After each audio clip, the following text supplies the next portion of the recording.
Hi, this is Jeff Cassman with Catholic Men of America, and today I'm here with my friend Andrew Ewell. Hi, Andrew. Jeff, how are you? Christ peace. Great to see you again. Thanks for being here. Folks, this is going to be a great conversation. Andrew is a husband and father, an insurance executive, former seminarian, graduate of Rutgers and Mount St. Mary's. He's also a farmer, co-director of the Catholic Land Movement, and founder of Verax Patria. He lives in rural Pennsylvania, and we're going to talk about some really neat stuff today. What do you say, Andrew? I agree. Yeah, I really look forward to getting into, giving an overview of some of the work that we've been doing from a Catholic land movement perspective, from a Catholic agrarian standpoint, really with the larger mission of implementing Catholic social teaching. Well, give us a little background on the Catholic land movement, because I think that'll provide some context for what we're talking about today. And also start with how you got interested in this project. Yeah, sure, Jeff. Thanks. And I think what would be good is ultimately to spend most of the time discussing Verax Patria as the nonprofit that I'm the founder of. But whenever I introduce Verax Patria, I always do give the background and the context of Catholic land movement. And so, yeah, I think it's a great place to start. Catholic land movement is over 100 years old. It began as a response to Rerum Novarum, the encyclical written by Pope Leo XIII. And when Rerum Novarum was issued in the late 1800s, the economic school of thought within the Catholic Church began to emerge. And there was a lot of discussion and intellectual and academic work. There's a priest named Father Vincent McNabb, though, and he said, we shouldn't be, arguing in principle what we should be without demonstrating it in fact. And what he meant by that is that the particular principles that were found within Rerum Novarum, particularly the right to private property, a just wage, and the right for Catholics to associate together, particularly focused on that right of private property in the context of the soil, was of keen interest to Father Vincent McNabb, and that was the name of the priest. And so that led to conversations with Catholic men within Britain and Scotland. And what it eventually turned into were Catholic land associations. And what the main mission there was the rural resettlement of Catholics onto productive property that they own. And within the context of private property. To be able to secure, private ownership, particularly of agricultural business, among the Catholics that existed there at the time, and so that's the context and some of the background of Catholic land movement. The land movements made a lot of progress. They had a Catholic land movement demonstration farm, if you will, that was called Priorwood Hall. And Priorwood Hall was a place for education, a gap year, what we would now see as what a gap year would look like for young men. And they were training in agricultural skills to be able to equip the men to continue agricultural enterprise within the context of Catholic social teaching. The world wars came about. Those projects eventually dissipated and dissolved. About 5 years ago, there was a restoration effort made. Over the past 5 years, it's grown tremendously. There's 85 chapters internationally, Africa, Spain, Italy, Austria, to name a few, Australia, but most of them are in the United States. And now there's a phasal process. Phase one is the beginning of a chapter for the Catholic land movement. Well, before I get into the phasal process, it would just be good to note that the Vatican invited us to meet with the Dicastery of Integral Human Flourishing about 2 years ago, and since then we've been to the Vatican twice. During the reign of Pope Francis, we handed him a folder of the work of Catholic land movement, asking for the recognition from the Holy See that the work that's being done within Catholic land movement right now is recognized as a continuation of the original Catholic land associations that so happened to receive an apostolic blessing from the Pope in 1933. And we did receive a letter after Pope Francis died from, on behalf of Pope Leo XIV, and it's essentially confirmed that the Catholic land movement has the work that's being done was confirmed by the Holy See as a continuation, and they extended that apostolic blessing that was given in 1933. There's a phasal process now. Phase one is that a Catholic man starts a Catholic land movement chapter, builds workshops, teaches skills, and gathers in local community, usually out of his parish. Second is that he starts a local institution through an LLC, through a charter agreement. And at that point, he has a bank account. Their chapter has monthly activity, and they're raising their own funds while also benefiting from the national organization. Phase three is where that collection of Catholics who are associating together and making use of productive property begin to recognize that within their friendships, the sacramental bonds through sharing godchildren and being in a place where they want to strive for the good life together, embody a more intentional liturgical calendar living in a walkable, setting, and help one another through, building and assisting agricultural enterprises, want to enter into and benefit from a land project. And so that's where Catholic land movement looks to Verax Patria.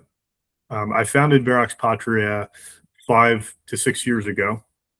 We went through various models of how, as a nonprofit, we would help the focus that we have, that has been there from the beginning and still remains today, which is overcoming the land access problem for Catholic families. And so Verax Patria is now embarking on its first land project. Last year, we successfully raised $7 million through about 3 to 4 donors. And we're going to be building our first land project.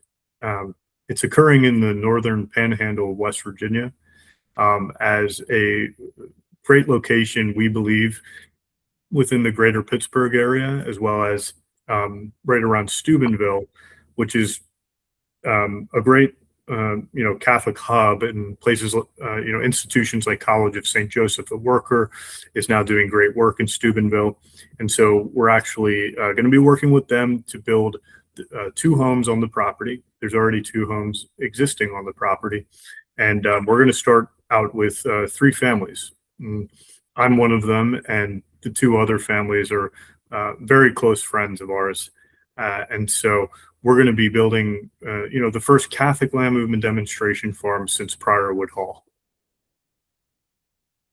Thank you. You covered a lot of ground there. So Verax Patria, is it fair to say is kind of the financial arm of this Catholic land movement, helping to facilitate families moving on to farms, becoming productive making the whole idea feasible. Is that reasonable? It's reasonable in the sense and accurate in the sense of the phase three. Phase one and two, Catholic land movement in itself is a fantastic, 501c3 in that, from a financial standpoint, in that it has monthly donors and it has reoccurring, larger gift donors that are supporting it, itself. And those funds that are raised go directly toward advancing programs for all of the local chapters during phase three, but mostly prior to phase three. And so Catholic land movement is positioned that way. And Verax Patria, is in a place where we're focused on the phase three. So the phase three land projects. And so Verax Patria is set up to, the board focus, the legal counsel that we have focuses on how do you, once you have a certain amount of capital, where we consider $3 to $5 million being the capital required to execute well a proper land project that has the potential to grow into 20 families. It starts out as a hamlet, a Catholic hamlet, proper organically with existing friendships, and it has the potential to grow into what could be considered phase four, which would be a village proper, which at that point historically just means more than 20 structures and buildings that are open to the public being those on the land, not necessarily, but could include, non-Catholics or those around them, a butcher shop, a farm market store, etc. Whatever would emerge there. So Verax Patria is focused on accomplishing those larger capital projects, and we're thankful to Our Lady, and we're thankful to our Lord that we are now positioned in a place where we're executing our first project, having a great year last year. So just to review, Verax Patria accepts donations and then acquires the land. In this case, what's the size of the land? Yeah, Jeff, we typically look at 250 acre plus land projects.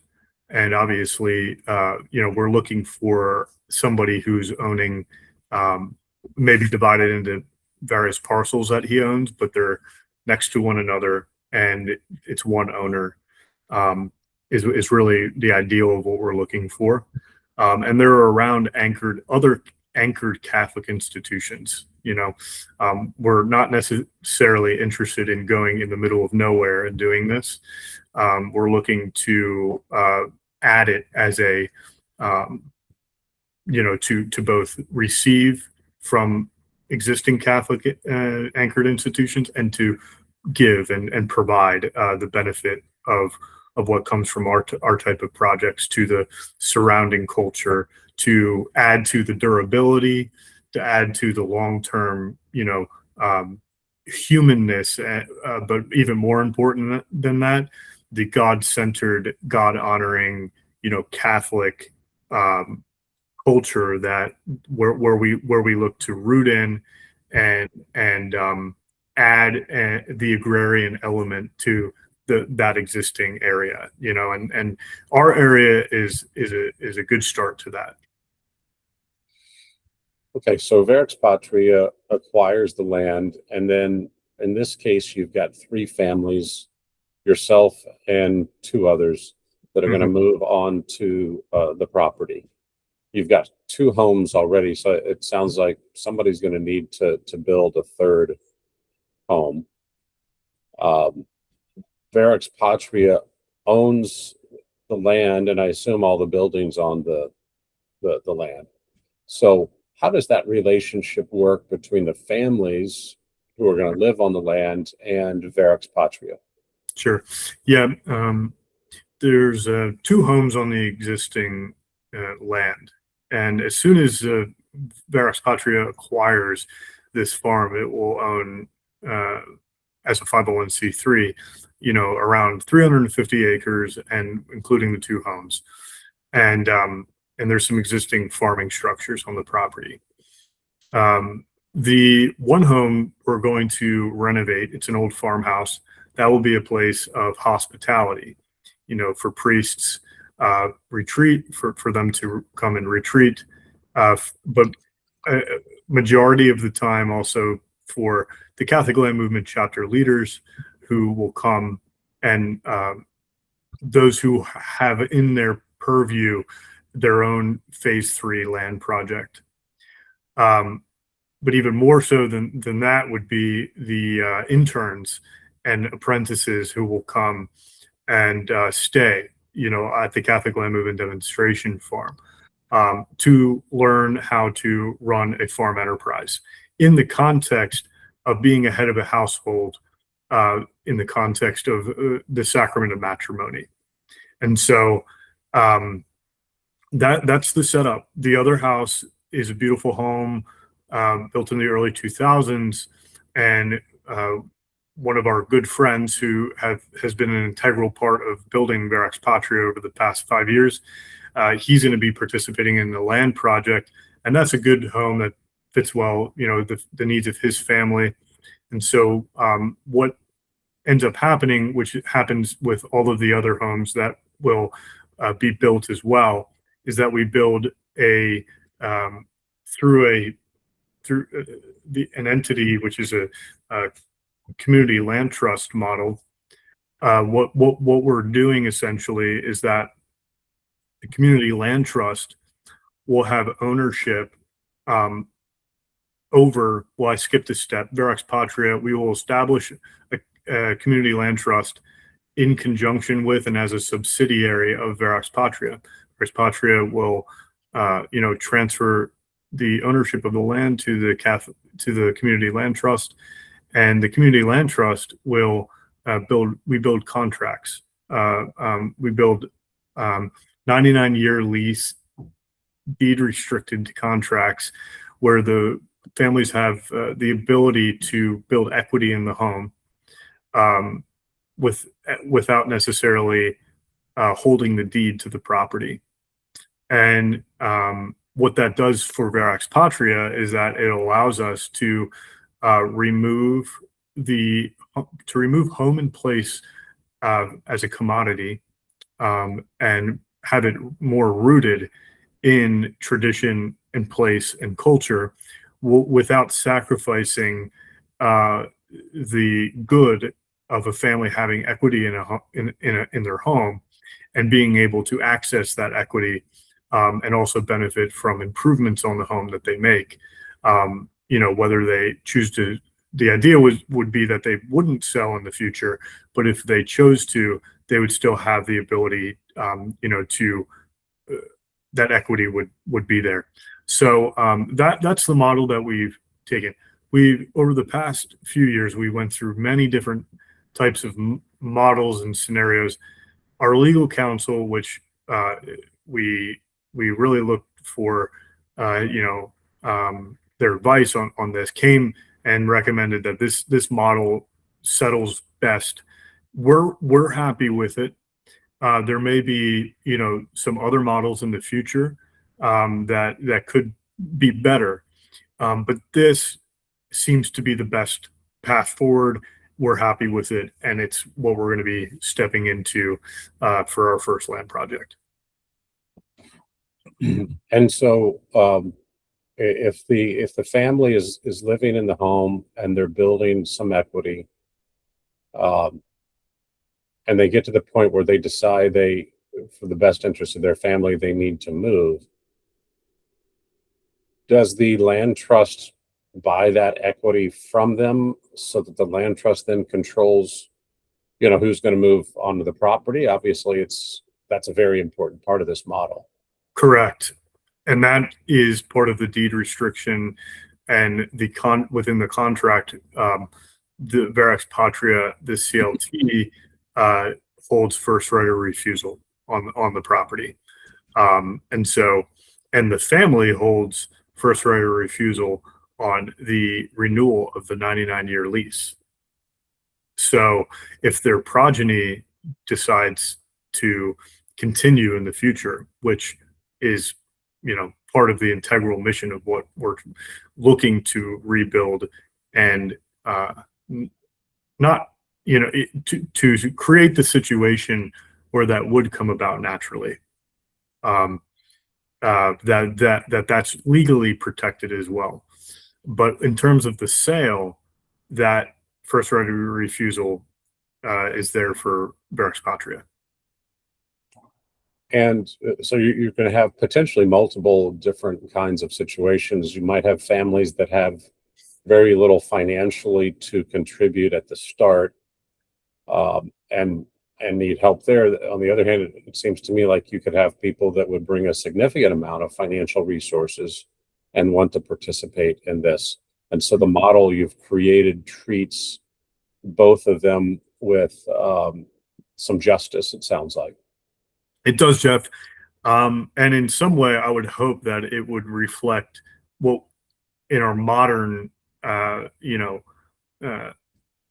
system of finance and economics, that it can in some way bring more, justice in relation to place and home and family and work, in that the way we would have seen in Christendom. It's not exact, it's not perfect, but to your point, there is the component of charity. There is a reason why we're a 501c3, is because the motto would be, do what you're able to do. And in truth, do what you're able to do in justice before God. And if there's a situation where, if it would be for the common good, that someone comes with, more than someone else, that they can purchase their home outright, and have 100% equity locked in.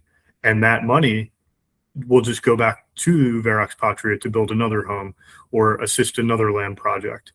But if a family comes in and says, and it would be for the common good, that they would join, this particular project, then they say, this is honestly and justice what I'm able to do. We issue, in that respect and in other situations, a zero interest loan, and whatever the nonprofit would lose because of entering into such a contract, we consider that charity. Now, so we've talked a little bit about the financial part of it, but perhaps more importantly in this is the skill and the potential labor that the family partners, if you will, would bring to this endeavor, because it really is about farming and making that land productive. What are you looking for in those folks? Yeah, it's a good question, and that gets to the pre-qualification of what we consider the family partners that we're working with within the various projects. And it's a prerequisite that we have that, in order to even the inception of a new project that would be considered a new site, that at the inception, the person who would be bringing this new project about would be a Catholic Land Movement chapter leader. Hence the context of the beginning of our conversation of giving the background of Catholic Land Movement. And that's because of the history of Catholic Land Movement, the purpose of Catholic Land Movement chapters to advance, Catholic social teaching, and part of the larger international organization. And we're all, working with men who are cut from the same cloth, if you will, and so that's why we choose to work with Catholic Land Movement chapter leaders. Now that it covers a lot of basis in terms of qualification, because at that point, you have been involved with agricultural enterprise or subsistence farming, homesteading enterprise for a period of time. So, you need to come with a skill, and, agricultural skill mainly for the first 3 to 4 families. There needs to be agricultural knowledge there. But as the land project grows organically, perhaps, there is, growth from a hamlet. The hamlet is mainly agricultural families, homesteading, subsistence, regenerative farming skills are what we're primarily looking at, and that the local leader of who's initiating that phase 3 project is going. Those are the associations he will have and be bringing to the table from the beginning. And this is an important point, that the projects that we're building, Jeff, we're not real estate developers, and we're not community planners. We're responding to an existing need and advancing the common good in existing friendships. It really is an important point to emphasize that, because there's other projects out there that maybe they look similar, but they operate differently and they have a different strategy. And our strategy is different in that way. So from the beginning, the qualification really takes care of itself, because they're coming from Catholic Land Movement chapters. So these folks have proven themselves in terms of their commitment to the concept. They've proven that they've got some skill. They've shown their devotion and their willingness to work within the structure. So you've handled a lot in that respect. That's brilliant. Now, are you looking on this on a project like this? Are you looking for complementary skills? Do you want to find somebody who's doing the farming part that he's in the dirt, he's growing crops, and then you want to find somebody who's doing cattle, and then you want to find somebody who's doing sheep? Or do you is the idea that you accept people and they bring whatever they bring and they do whatever they're going to do, and it doesn't necessarily have to add diversity to the project? Yeah, it's really going to be on a case-by-case basis as we look at the different sites. Each site is going to bring a whole host of different history, friendships, geographical history, parish history.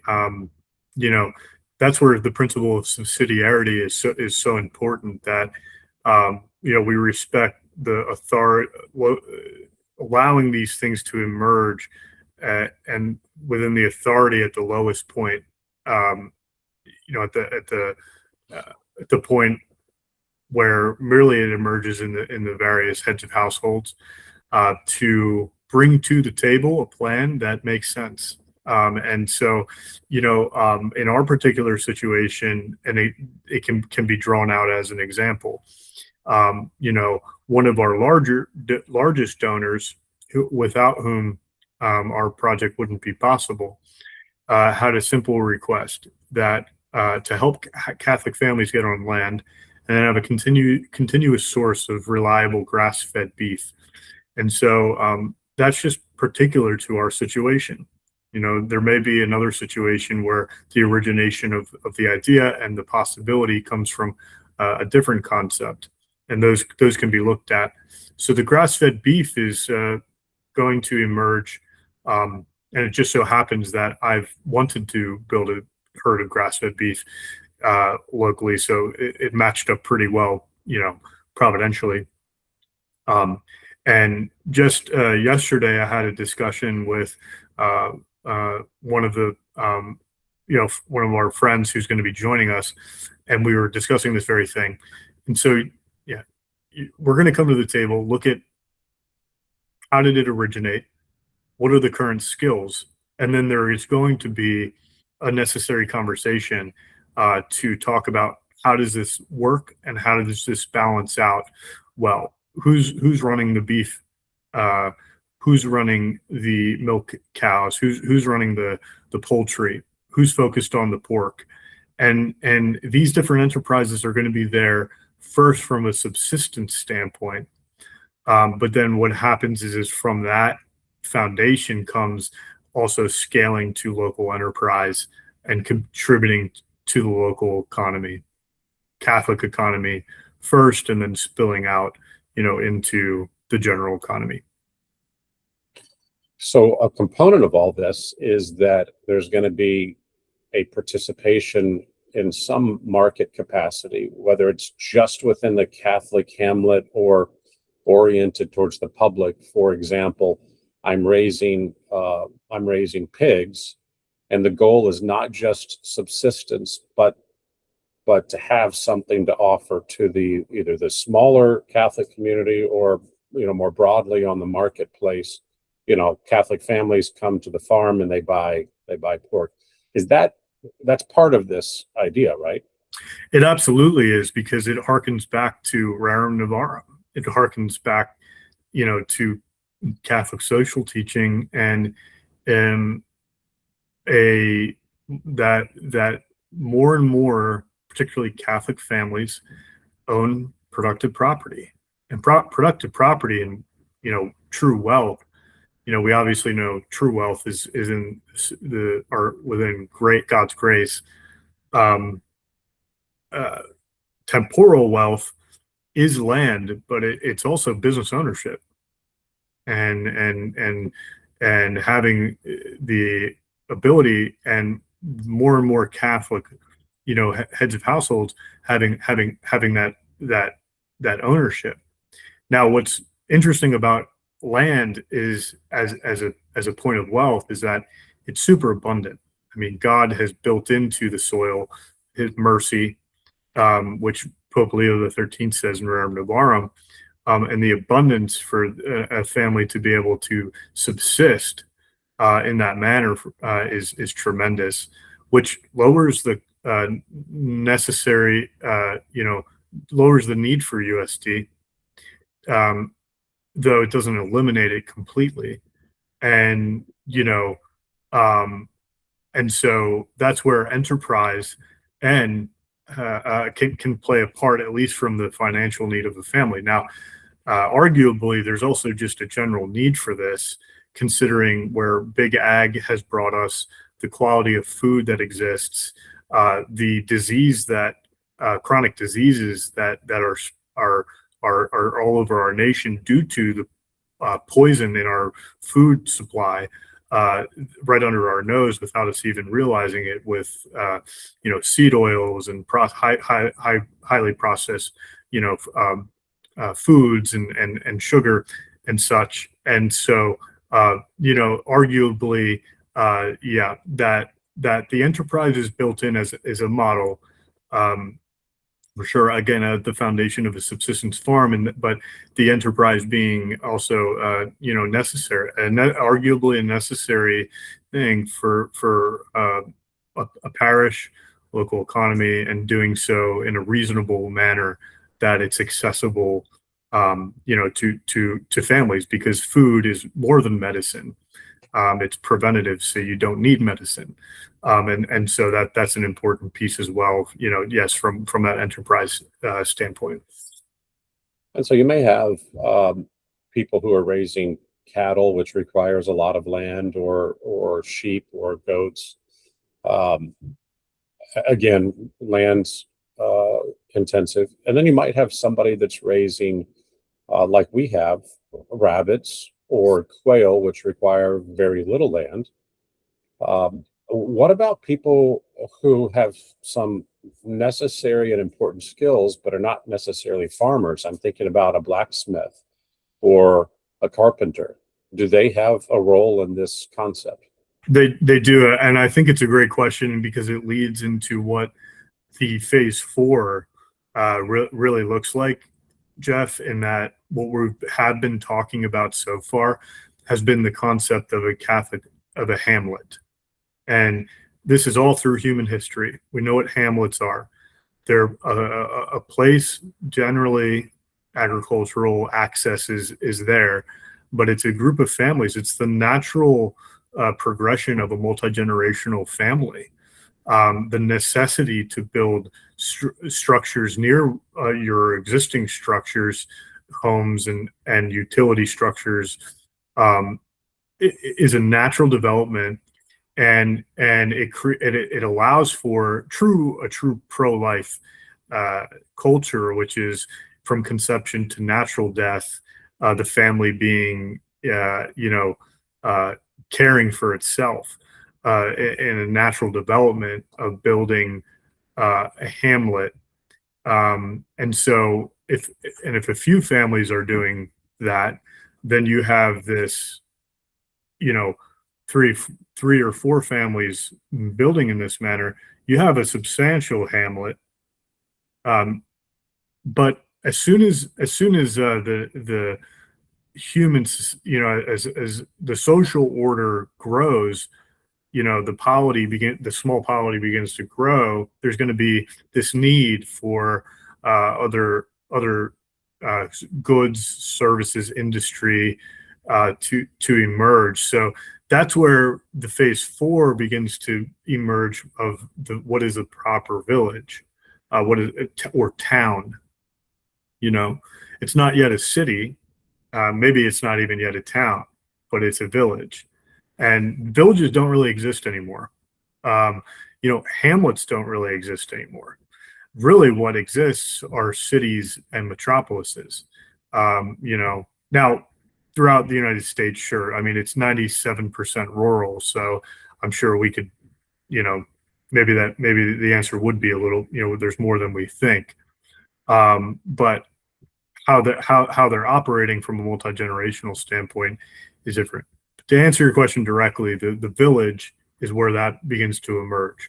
A leather worker, or a butcher, a leather worker. Sure, if there's, an auto mechanic, so on and so forth, right? These different trades. A timber framer. You start to get local carpenters. You start to get a local, master plumber, or a master, HVAC. So I think to your point that particularly the trades fit in, where they're not necessarily agricultural trades, but I think that fits in the overall ownership of local enterprise and the culture, that is emerging in that little Christendom, if you will, or example of a small Catholic association. I love it. And, you're going to need a veterinarian, right? So if you've got a veterinarian who says, hey, I'd love to do some subsistence farming for myself, have a garden, chickens, etc., but, being close by and available, and somebody who can build things, because we're always building things on farms. You're not going to let any lawyers on the property, are you, though?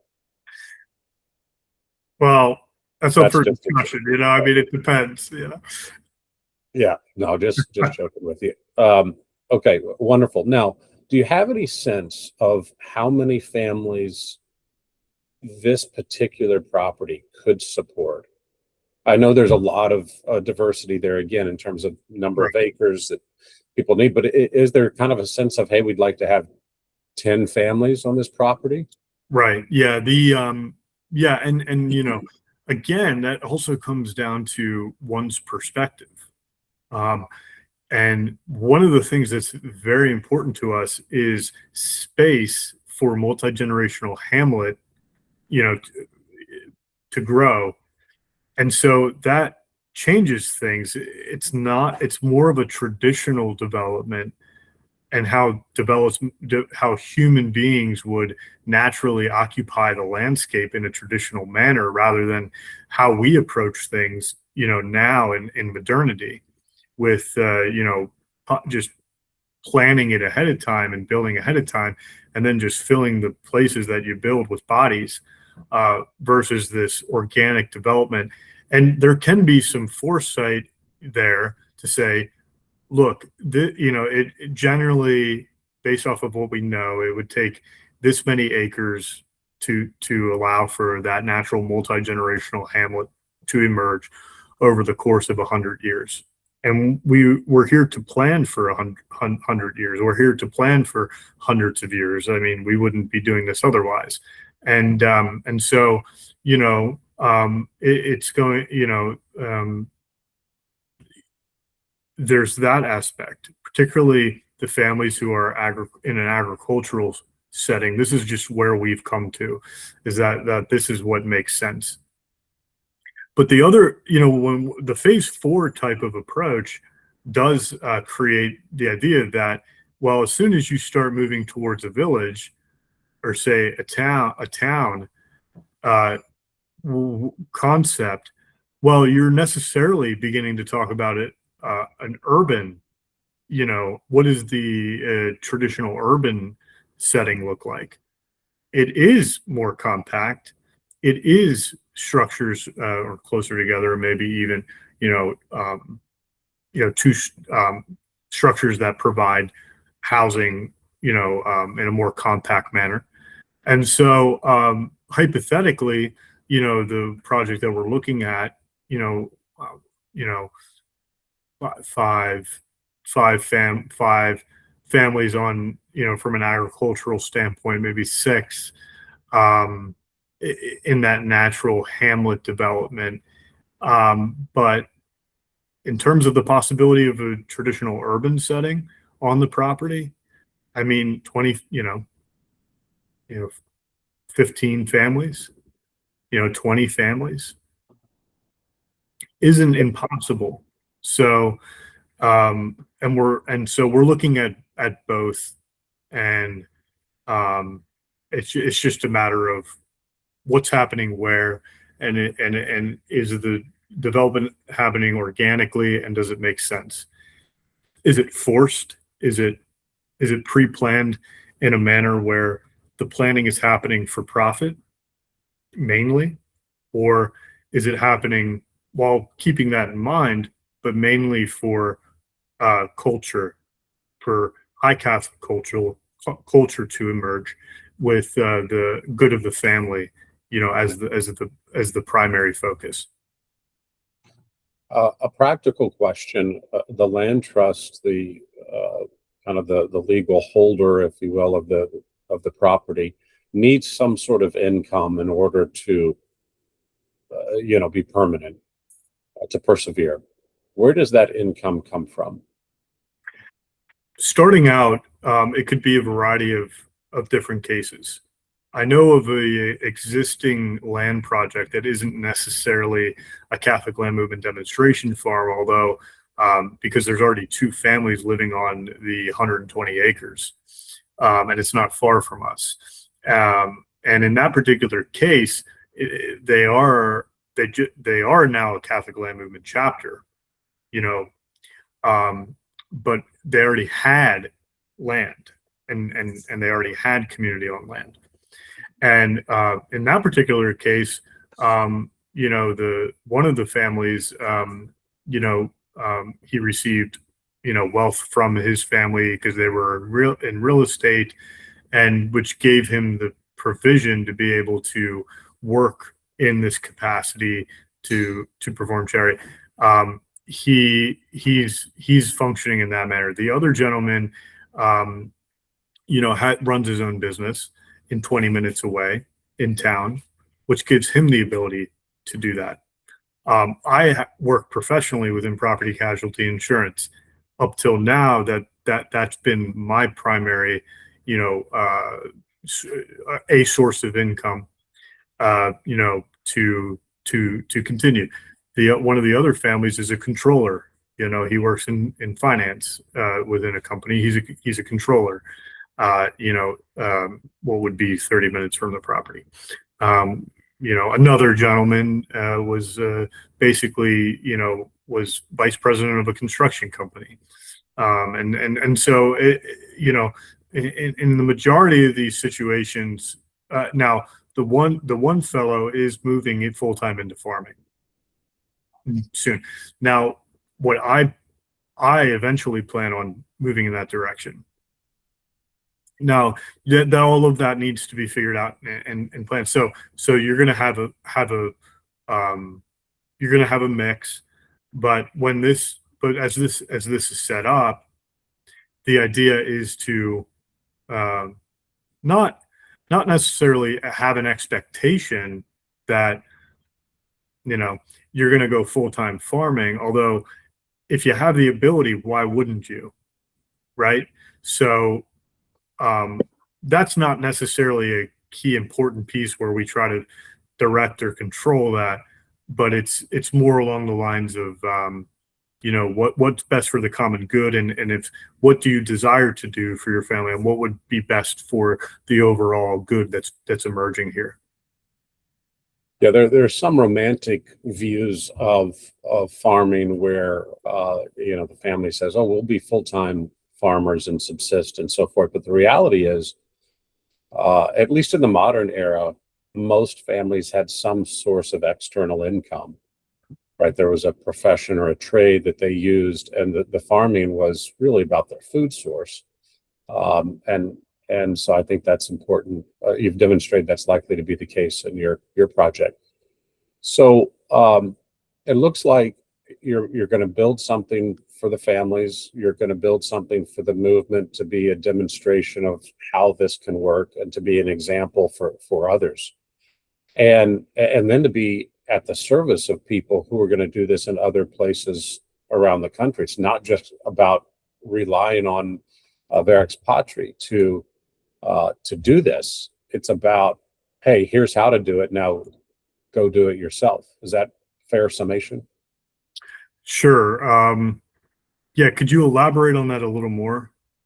Yeah. Well, I can imagine that there are people around the country who learn about this, who watch what you're doing, who study what you're doing, and then they say, hey, we want to do this, and we'd like for you to shepherd us, guide us, teach us, help us provide the structure. Maybe they've already got the land, maybe they've already got the families with the wherewithal, right? And they're looking for that guiding hand Right.